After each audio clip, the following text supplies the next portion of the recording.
a few miles away at Rye as maddeningly romantic.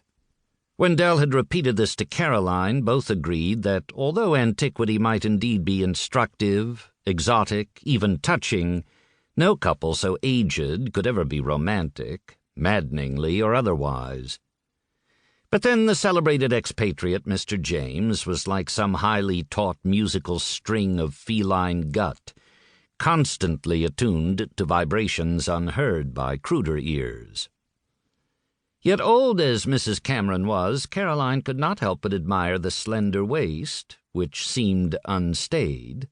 Also, the heat had so flushed her cheeks that she looked, Caroline finally capitulated, beautiful, at least this morning, with naturally waved old gold hair, cat-like blue eyes, straight nose and straight mouth, framed by the square jaw of her celebrated uncle. Had Caroline not been so recently and so arduously finished at Mademoiselle Souvestre's Allenswood School, she might have offered herself as an apprentice to Mrs. Cameron. "Because I want to live forever in America now that Father's dead." Caroline heard herself say rather more than she had intended. "Forever is a long time, but if I had forever to spend somewhere, it wouldn't be there, let me tell you. It would be Paris." "Well, since I've spent most of my life, so far, in Paris, home looks all the greener, I suppose." "May you find it so," said Mrs. Cameron vaguely, her attention now distracted by the cook, an elderly woman who was at the door with the day's menus to be discussed. "Oh, cook, what a triumph last night! Senator Cameron admired and couldn't stop eating the sweet potatoes." "Impossible things he gives me to prepare." In a long white dress, the cook looked like an abbess in a novel by Scott. Mrs. Cameron laughed without much joy. "We must do our best to please. All of us. My husband—" She turned to Caroline just as Don Cameron made a second appearance on the lower terrace, waving a whip, his trotting horses busily trotting. "Hates English food. So he sends home to Pennsylvania for everything we eat. Tonight we shall have corn." "But which is it, ma'am?" The cook looked desperate, the abbey besieged. "It is green and cylindrical and should be shucked of its covering and boiled, but not too long. We'll have the watermelon with the other fruits. I trust you with the rest, dear cook." "But—" the abbess wailed and fled.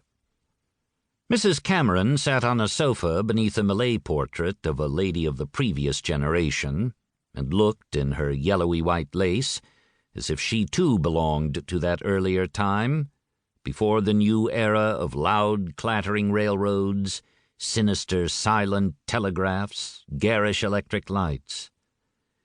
Caroline noticed a delicate line of perspiration on her hostess's upper lip, while a vein at the forehead's center pulsed. Caroline thought of goddesses as she gazed upon Mrs. Cameron, thought of Demeter's long search for her daughter Persephone in hell, thought of herself as Persephone and Mrs. Cameron as the mother that might have been.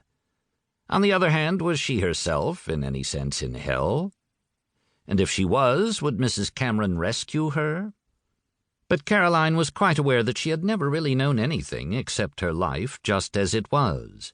Yet she also knew enough of metaphysics to realize that it is often a condition of hell not to suspect the existence of any alternative to one's life.